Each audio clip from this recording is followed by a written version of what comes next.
Assalamualaikum warahmatullahi wabarakatuh. Kembali di channel YouTube Jala Sutera Pring Sewu yang masih membahas tentang dunia peternakan mesin tetas, tips and trick. Bagi sahabat ternak yang baru bergabung atau baru menemukan channel ini, semoga bisa bermanfaat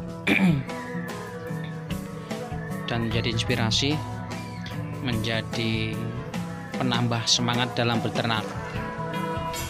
Pada video ini saya akan membahas tentang budidaya maggot di dalam ember. Maggot salah satu pakan alternatif yang dapat kita gunakan untuk memelihara unggas, bebek, ayam, atau yang lain, entok misalnya. Budidaya maggot dengan ember ini kita bisa menggunakan sela-sela ruangan, kita bisa manfaatkan semaksimal mungkin karena simple, mobile, dapat dipindah-pindah. Jadi untuk controlling, untuk memanajemen perawatan itu mudah. Tuh, salah satu keuntungannya itu ya. Ini cocok sekali untuk sahabat ternak yang mempunyai lahan terbatas, ingin berternak, ingin mendapatkan untung yang banyak. Tentunya masih untuk skala rumah tangga ya. Ini bukan untuk produksi besar. Kalau untuk produksi besar itu beda lagi sistemnya. Kalau sistem seperti ini saya yakin tidak akan mampu. Selain mudah perawatan, budidaya maggot dengan ember ini kita bisa mengatur. Untuk satu ember ini kita bisa tebar baby maggot 1-2 gram, tergantung media pakannya seberapa banyak. Nah seperti ini sahabat ternak ya. Jadi ini maggot-maggot ini saya menggunakan ember sebagai biopun. Kemudian untuk pakan itu saya memilih pakan dengan sistem basah karena mempunyai keuntungan maggot itu cepat gemuk, lemu-lemu. Jadi kalau sistem basah untuk mencegah bau, karena ini di lingkungan padat penduduk, itu saya menggunakan E4. Saya gunakan E4 sebagai dekomposer bau.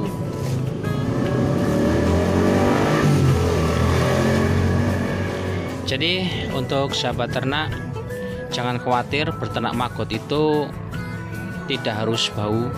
Artinya kita bisa tanggulangi dengan menggunakan E4.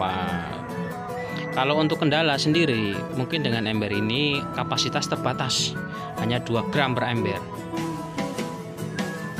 Kemudian kalau ingin kapasitas besar, otomatis embernya harus banyak. Yaitu mungkin salah satu kekurangan budidaya maggot dengan ember, tapi tidak masalah karena kita masih skala rumah. Untuk berternak, sahabat ternak, mungkin banyak sekali yang berternak, setelah berternak dijual hasil ternaknya itu tidak bisa menutupi kos pakan yang telah dikeluarkan. Karena saya alami di tengah pandemi ini, harga pakan melonjak semaunya sendiri. Harga pakan tidak ada subsidi. Jadi seorang peternak itu harus dituntut bagaimana menciptakan atau menekan kos pakan yang tinggi tersebut itu serendah-rendahnya. Karena kalau kita tidak pandai-pandai menekan kos pakan, ya alamat kita hanya akan dapat kotoran ternak itu sendiri. Nah, ini kita tebari dedak kering supaya maggot itu tidak pergi. Itu salah satu tips. Karena ini terlalu over kapasitas, artinya maggotnya banyak, media pakannya kurang. Nah ini kalau di ember ini maggot ini bisa pergi kalau seperti itu ya. Jadi kita harus menakar antara biopun dengan jumlah pakan. Tapi jangan khawatir, ini kita bisa siasati dengan menggunakan dedak yang kering, kita tebar di pinggirnya supaya maggot itu tidak pergi. Nah kalau untuk pemula ini biasanya itu tangannya agak sedikit geratil, karena saya juga dulu pas pemula begitu, sering olak-alik, kemudian saya congkel-congkel. Nah itu juga tidak boleh kalau menggunakan biopun ember. Nanti mereka malam harinya secara massal pergi. Jadi kita harus tahu juga atau tahu tipsnya, jangan sampai yang seperti ini kita orak-arik ya. Kita orak-arik diam saja, mungkin nanti setelah malam hari mereka secara berbondong-bondong akan pergi meninggalkan biopunnya. Tentunya sebuah kerugian untuk kita.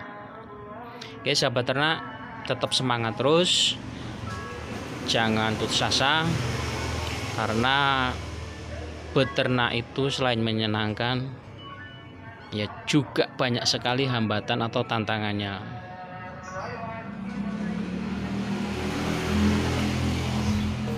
Tentunya jangan sampai kita beternak tapi kok rugi, atau hobi beternak tapi tidak menghasilkan malah rugi. Nah, itu lebih baik kayaknya tidak cocok beternak,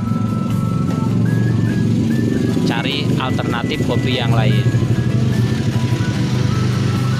Oke sahabat ternak, semoga video ini dengan tayangan ini sahabat ternak bisa lebih semangat lagi, karena pun saya pernah mengalami yang namanya belum punya ilmu beternak, saya coba beternak, kemudian saya mengalami kerugian. Jangankan untuk beli dedak, untuk apa namanya ya artinya sangat-sangat inilah.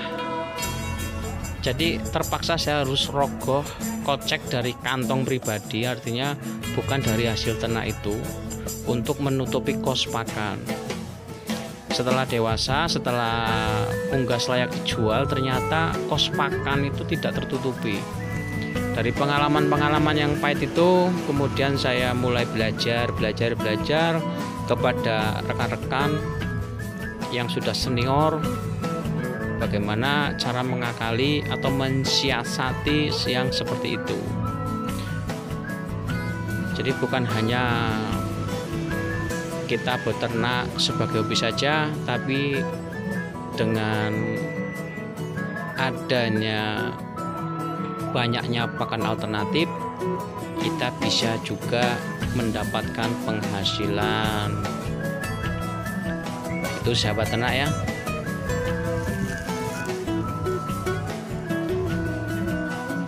Ya, maggot-maggot ini kalau untuk di wilayah sahabat ternak itu belum ada yang jual telur.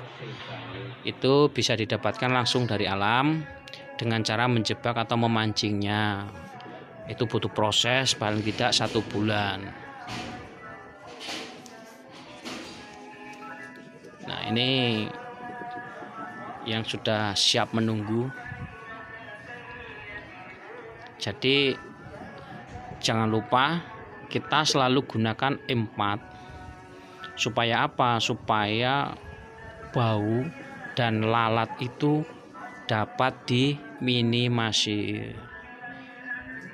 Jadi ternak ini juga saya menggunakan E4 setiap hari ya, untuk minum atau untuk pakan. Jadi dapat dilihat itu hampir tidak ada lalat, dan bau pun masih bau, cuman dapat ditekan. Artinya tidak sampai dari jarak jauh itu tercium, ini dapat ditekan. Itu sedikit tips juga. Jadi berternak itu kalau bisa kita inilah, apalagi di padat penduduk seperti ini. Ini rumah saya sudah artinya dikelilingi tetangga, ini sangat padat. Jadi ya tahu dirilah, kita juga harus pandai-pandai mengelola kandang kita, memanajemen kandang kita, bagaimana supaya tidak bau, bagaimana ternak-ternak kita sehat, bagaimana ternak-ternak kita bisa menghasilkan telur-telur yang berkualitas. Tentunya itu akan menjadi nilai lebih untuk brand yang kita buat. Kalau ternak kita pertumbuhannya kurang, pasti harganya murah. Tapi kalau ternak kita bagus, bodinya bagus, kemudian telurnya berkualitas, kita naikkan harga sedikit untuk menambah keuntungan, itu tidak masalah.